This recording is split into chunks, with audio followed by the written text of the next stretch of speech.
Auzubillahiminash-shaitanir-rajim. Bismillahir-rahmanir-rahim. अस्सलाम वालेकुम. My name is Sana Sultana, PhD scholar from Bahauddin Zakaria university Multan. अच्छा guys, आज मैं आप लोगों को बहुत बहुत बहुत इंपॉर्टेंट एग्जांपल करवा रही हूँ. आप लोगों से कहा जाएगा कि ना आपके पास एक एक्स है, उसकी टोपोलॉजी गिवन है, वाई और वाई की टोपोलॉजी गिवन है, और आपसे कहा जाएगा कि ये फंक्शन है, चेक करो क्या ये फंक्शन कंटिन्यूस हैं या नहीं है. और आपको ये फंक्शन की क्राइटेरिया सारा कुछ गिवन होगा हमेशा. मतलब फंक्शन में ए पुट करो तो क्या आंसर आता है, बी पुट करो तो क्या आंसर आता है, सी पुट करो तो क्या आंसर आता है, डी पुट करो तो क्या आंसर आता है. इसी तरह एफ के जी दो फंक्शन इधर मैंने लिए हैं, दोनों के थ्रू आप लोगों को बताऊंगी. एक फंक्शन कंटिन्यूस है पर दूसरा फंक्शन कंटिन्यूस नहीं है, तो ये चीज़ मैंने शो करनी है. ये सारा कुछ मटीरियल गिवन था, इसका मैंने ग्राफ बना दिया. ग्राफ से समझना बहुत ज़्यादा आसान हो जाता है, इसलिए ग्राफ मैंने बना दिया. यहाँ पे जैसे एक्स के एलिमेंट्स क्या हैं, एक्स के एलिमेंट्स हैं ए बी सी डी, और वाई के एलिमेंट्स हैं 1 2 3 4.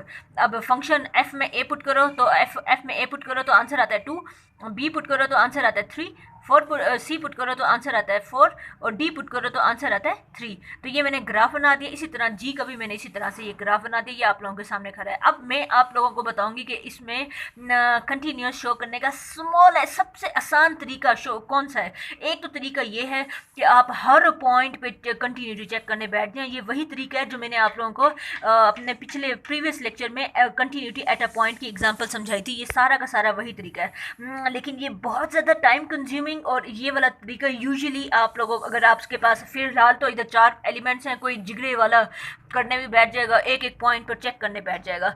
तो ये देख लो, एक एक पॉइंट पे इतनी मेहनत आप लोगों की लगेगी. ये सारा वही प्रोसीजर है जो मैंने आप लोगों को पहले करवा दिया है. तो अब मैं आप लोगों को शॉर्टकट मेथड बताती हूँ कि इसको कैसे चेक करना है कि ये हमारे पास क्या है, कंटिन्यूस फंक्शन है. तो अब वो आपको बताती हूँ. हाँ जी, ये है वो शॉर्टकट तरीका. आप लोगों को कंटिन्यूटी की डेफिनेशन का, इसको मैंने बाकायदा प्रूफ भी करवाया आप लोगों को कि वाई के जितने भी ओपन सबसेट्स हैं और आप उनकी इन्वर्स इमेज 100% एक्स में जाके ओपन ही बनेगी.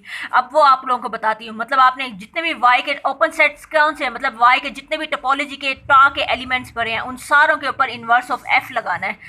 इन सारों पे इन्वर्स ऑफ एफ लगाऊंगी तो इसके बाद ये अब कैसे होता है वो मैं आपको बताती हूँ.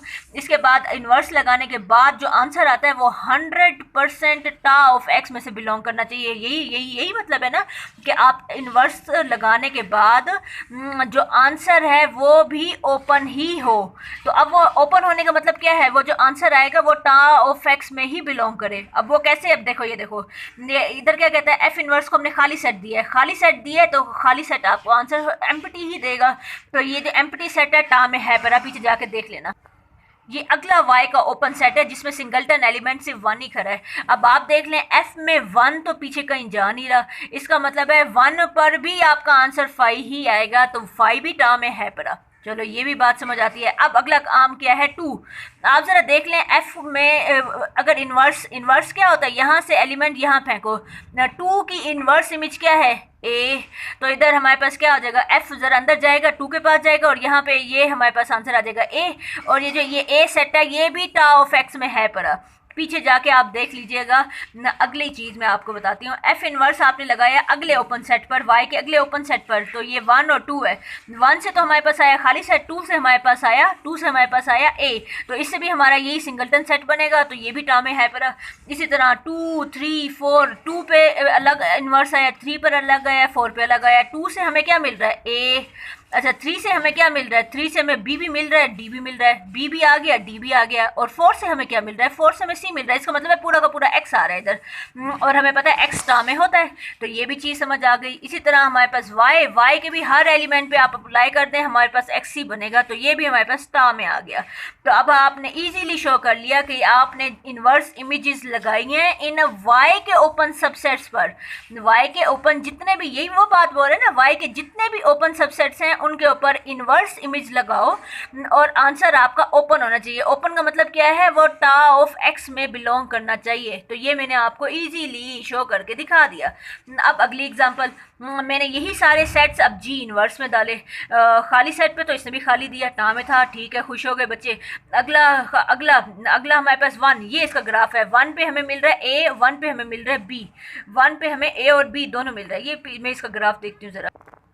ये देखें ए से हमें क्या मिल रहा है, ए से हमें मिल रहा है 1, और बी से हमें मिल रहा है अगेन 1, और सी से हमें मिल रहा है 3, ये सी से हमें मिल रहा है 3 और डी से हमें मिल रहा है 4, डी से हमें मिल रहा है 4 और ये काम सारे कौन कर रहा है, ये जी कर रहा है। और जब हम इन्वर्स निकालेंगे तो हम इस तरह से चलेंगे, इन्वर्स निकालने के लिए हम इस तरह से चलेंगे। अच्छा, अब आपने क्या करना है, आपने जी इन्वर्स में टा के जितने भी एलिमेंट्स हैं, टा वाई के जितने भी एलिमेंट्स हैं, 5 है, 1 है, 2 है, 1 2 है और क्या है 3 4 2 3 4 है और वाई है। तो आज वो आपको बताती हूँ। इसके अंदर हमने क्या डालना है, इसमें हमने 5 भी डालना है, जी इन्वर्स में हम लोगों ने सिंगलटन 1 भी डालना है और जी इन्वर्स में हम लोगों ने सिंगलटन 2 भी डालना है और जी इन्वर्स में हम लोगों ने 1 2 भी डालना है, 1 2 ये भी डालना है। अच्छा, जी इन्वर्स में हम लोगों ने और क्या डालना है, और 2 3 4 भी डालना है। अच्छा, और जी इन्वर्स में पूरा का पूरा वाई भी डालना है हमने। अच्छा चलो अब आपको बताती हूँ। अच्छा, जी इन्वर्स, ये जी इन्वर्स खाली सेट पे आंसर खाली सेट आता है और खाली सेट जो है वो हमारे टा ऑफ एक्स में बिलोंग करता है, टा ऑफ एक्स में खाली सेट होता है, हर उसमें होता है। अच्छा, इसी तरह वन से हमें क्या मिल रहा है, वन से हमें दो एलिमेंट मिल रहे हैं, ए भी मिल रहा है, वहाँ से हमें बी भी मिल रहा है। तो यहाँ से हमारे पास दो एलिमेंट ए और बी दोनों हैं। तो ज़रा ए बी ढूंढो, अंदर है, ए भी अंदर नहीं है, टा ऑफ एक्स में आंसर बिलोंग नहीं कर रहा। अच्छा चलो ठीक है। अब इसी तरह हम अब एक ही भी कंडीशन अगर सेटिस्फाई आपकी नहीं होती ना, वहीं पे आप स्टॉप कर दें और वहाँ पे कह दें कि भाई फंक्शन जो है हमारा क्या चीज़ है, कंटिन्यूस नहीं है, g is not continuous, continuous at चलो एट नहीं कहते, हम कहते हैं on x, on x. G हमारा नहीं है, हमारा एफ था, जी हमारा नहीं है।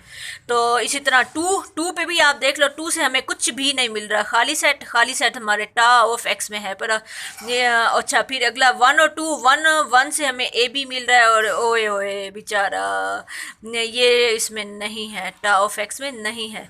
और टू से हमें कुछ नहीं मिल रहा, 3 से हमें सी मिल रहा है, डी 4 से हमें क्या मिल रहा है, 4 से हमें डी मिल रहा है। तो सी डी वाला भी पार्ट नहीं है बेचारा ना। और इसी तरह ये भी हमारे पास नहीं होगा। तो ये हम लोगों ने इजीली वन पे हमें मिल रहा है ए बी और 2 पे कुछ मिल रहा है, नहीं मिल रहा, और सी पे हमें 3 पे सी मिल रहा है और इस पे हमें डी मिल रहा है। तो ये पूरा का पूरा एक्स आ जाएगा। तो एक्स तो हमें पता है टा ऑफ एक्स में बिलोंग करता है।